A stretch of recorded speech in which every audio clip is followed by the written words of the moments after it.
You know what's my favorite is women. When women like you, like I'll never forget going to Denny's on Lancashire one night after you were at the haha, and you would say shit to like this waitress. I, I don't even know, like it's not sexual, but basic hitting on her, but not hitting on her, and anyone else they would have called the cops. But there's just something about I don't know if it's your smile, your laugh, or what it is, but women fucking love it. They love when you They talk go, shit to it's them. crazy, man. I love them. I always yearn for shit. But anyway, we'll get. All right, my dog. What's going on? What else? Where you got this week? This week on Saturday, I'm at the Jungle in like outside of it's in Boston. It's like a 5 o'clock show. I've done shows there before. It's a really fun. It's a really fun room. They sell crack. No comment. They probably do. They fucking sell. I did an open mic last night where the host was on mushrooms, That's and it okay. was it was fucking really fun. That's He was okay. up there. He was eating a Twix.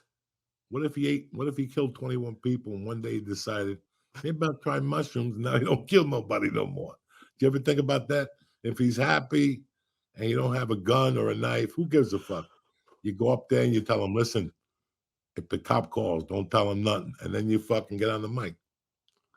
Oh, I love when the cop calls, don't answer. That's my favorite thing that you. I love, and it's always like, why is the cop gonna call? And you're like, I love also that the cops call. Wouldn't they just come and pick you up?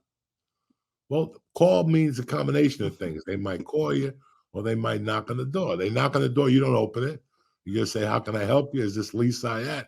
Listen, whatever you got to tell me, either talk to me or put a bottle in the Hudson, and maybe I'll get in the year 2020 fucking nine. All right. I haven't read about that stuff in years. I like the legal system. So I would read about all the changes and legislature, and you can't fucking smoke in there. So but I still remember I was just talking about this guy with somebody about this guy I met in the inside when I was young, and he was very quiet. And one day I saw somebody eating something, and I go, "You make that?" And he goes, "Nah, the dude in number two over there." And I went in there, and this guy had nachos for Monday Night Football Oh for shit! like $3 because you were allowed out for 20 minutes a day. So on Mondays, he would stock up on, he would have to run over there. He was about 56. So he would give me a couple dollars. I just said, listen, I don't want your money. Just give me free nachos every Monday. And that's how the relationship started. So on Mondays, the Chinese restaurant was closed. So I wouldn't get Chinese Oh, food anyway. I'd waste my time in the bodega because you had 20 minutes to run to the store and back. In do you think there's retrospect, the distance was from the Comedy Store past the hotel to that fucking bar where people bounce on the horse and shit, right? right? The roadside, I don't know what it is. And you had 20 minutes. So it was a 3-minute run. I was young. And I would run into the fucking bodega. You buy stamps, a certain soda you wanted for that night because they let you out every day. You were allowed to have $40 on you or $20 on you.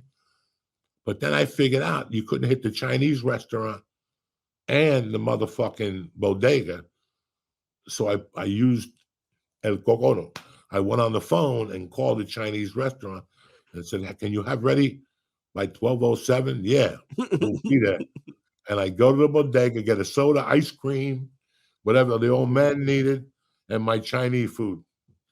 And that's how we lived it up. And then other guys would get spare ribs. So I would get egg rolls and soup, and you would get spare ribs and pork fried rice. And we'd sit together at night and eat like gentlemen in the library or in the HIV center. I I know that like to me, anytime I think about going to prison, it's like scary. But do No shit. you? No shit. I don't give a fuck who you are. You're gonna walk in. I'm going in there to get raped. Hello. That's the Woo, first that goes through your mind. if you're not real with, all these people like, half those prisons are full of people going, I'm going to beat this, and they never think about anything. I was always very honest with myself, so I started lifting as soon as I got bailed out. Oh, I knew what time it was. I started eating different. I started fucking riding a bike every day, back and forth. I hit a punching bag every night. I lifted in my garage. I had a dog, which meant I had to walk that fucking motherfucker a couple times a day. what would you say? Like if there's someone listening today and they're like, "Fuck, I'm going to jail in 90 days," what would you have them do? Pick a book list, sew your asshole up, like put one of those things we did in medieval times. We need a fucking key and swallow it. You know what I'm saying? And now nobody gets it because they're not coming out and it ain't going in. You follow me? But either or, you got to give up something. If you don't give up the muff, I'm just teasing anybody. Dog, you just prepare. Keep your mind open. Keep your loved ones close to you. Get a support system. There's so many different things that are available to you. Go to BetterHelp. You got a phone, right? You I contact BetterHelp. BetterHelp.com/Joey. There you go. They should There's give so many. better help to people in prison. Lee, when I went in there, I expected something different than what occurred.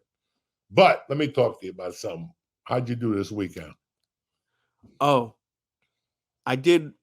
You know what I did okay on was the basketball preseason, which by the way, I'm so much more. I know I'm wearing a Patriots hoodie. I'm football when like your team isn't good with football, it sucks. But the Cowboys and 49ers fucked me last night. I know The you went with 49ers are too good. I had the under and it was not good. man, I think that this is the craziest season I have ever seen in my life. And In what way? you would never hear me say this in years, but I've heard it so much lately. And yesterday I saw something that looked so fucking obvious. It was pathetic. And something always happens with and I love the Dolphins. I go to a Dolphin house. I saw the line was at 12, right? So I go, you know what? Come on, Buffalo's going to beat Miami's going to beat them. But you never seen a bookie with a part-time job. They'll beat them by 10, and everybody fucking goes to bed.